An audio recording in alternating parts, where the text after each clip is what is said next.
Now, Newton second law says that after a mass m is attached, जब आपने mass को attach किया spring के साथ, it stretches the spring by an amount s and attains a position of equilibrium at which its weight w is balanced by the restoring force ks. यानी आपने मास को जब अटैच किया तो इसने स्प्रिंग को स्ट्रेच किया बाय अमाउंट एस, जो मैं पहले आपको बता चुका हूँ, and attain the position of equilibrium, और एक स्टेज पे जाके रुक गया, एट विच, और ये वो पोजीशन है जहाँ पे weight of the object is balanced by the restoring force के एस। जो स्प्रिंग का रिस्टोरिंग फोर्स है इसने वेट को बैलेंस किया है और तब जाके ये स्टैटिक पोजीशन पे आ गया, और इस पोजीशन को हम कहते हैं equilibrium position. Recall that weight is defined by W is equal to mg where mass is measured in slugs। मास जो है you know that कि slugs जो है एक इकाई है मास की, सिमिलरली किलोग्राम या ग्राम में आप इसको कर सकते हैं, इसकी यूनिट यूज़ कर सकते हैं। Similarly g is the acceleration which is 32 feet per second square or 9.8 meter per second square or 980 centimeter per second square respectively, as indicated in figure 5.1 and 1b। The condition of equilibrium is M G is equal to K S. अभी जो मैंने आपको बताया कि M G actually the weight, W is equal to M G, and this K S is actually the restoring force, where this K is the spring constant, S is the elongation, जो elongation इसमें पैदा की है मास की वजह से। तो equilibrium condition जो है this is M G is equal to K S और M G minus K S is equal to zero.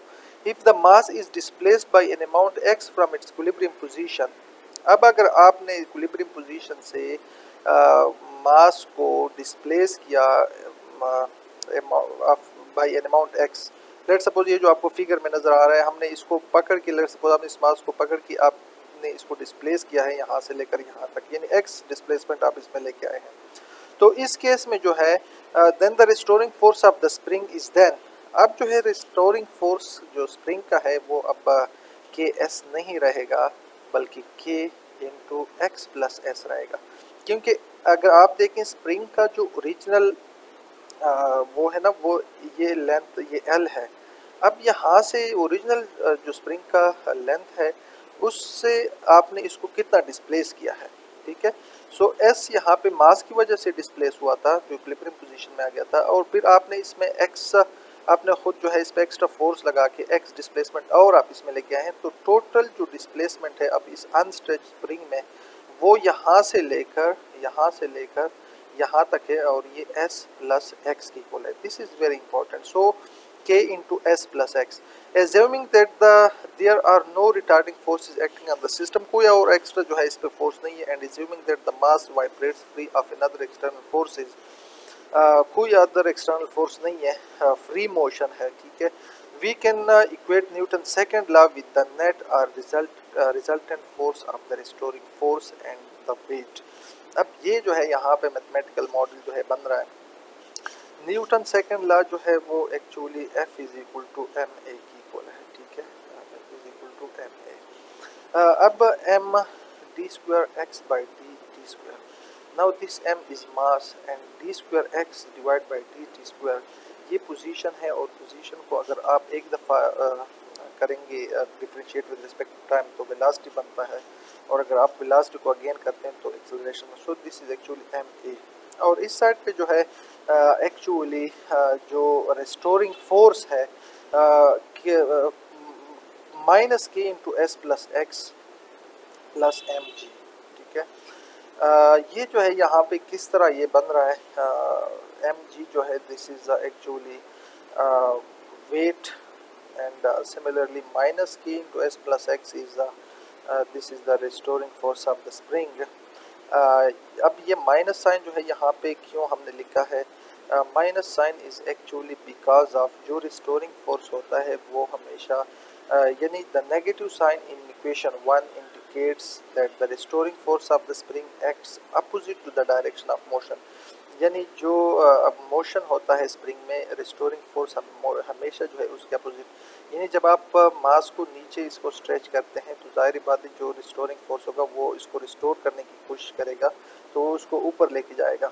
अब अगर फॉर एग्जांपल आप इसको इक्विलिब्रियम पोजीशन से ऊपर आप इसमें इसको स्ट्रेच कर रहे हैं तो जाहिर बात है कि वो फिर नीचे जो है की तरफ रिस्टोरिंग फोर्स का जो डायरेक्शन है वो नीचे की तरफ होगा, यानी ये हमेशा अपोजिट होता है।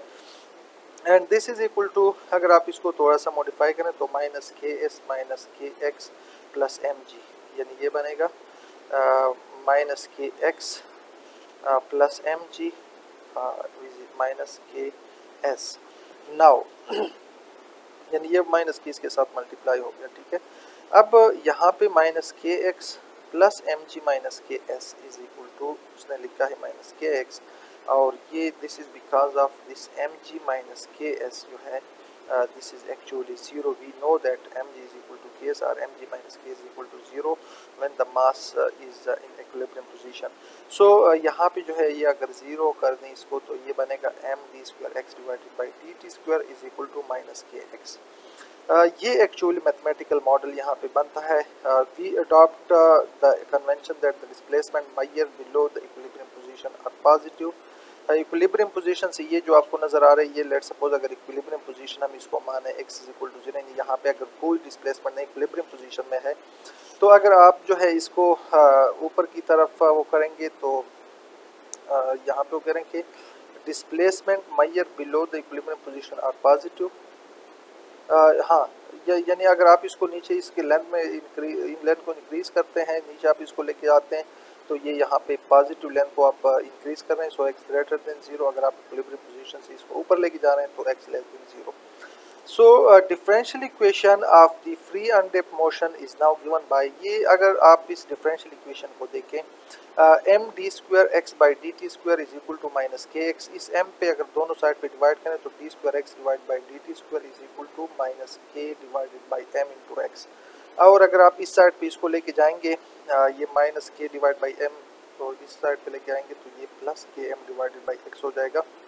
सो जो final differential equation second order बन रहा है which is a homogeneous second order differential equation, D square X by D T square plus K divide by M into X is equal to zero.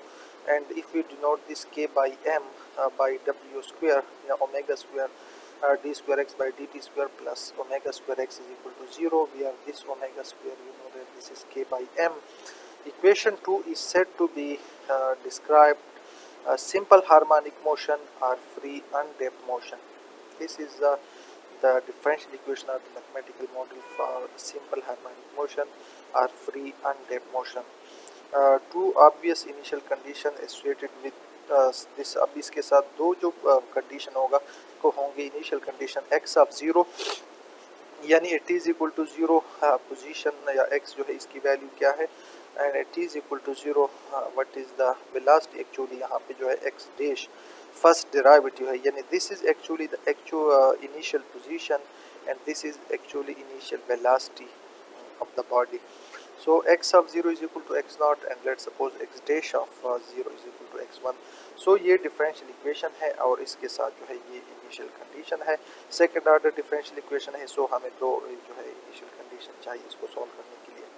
अब आगे जो है next video में हम इसकी एग्जांपल को डिस्कस करेंगे।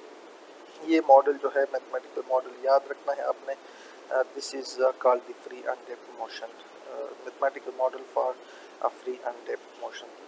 नेक्स्ट वीडियो में हम प्रॉब्लम को डिस्कस करते हैं। Thank you so much.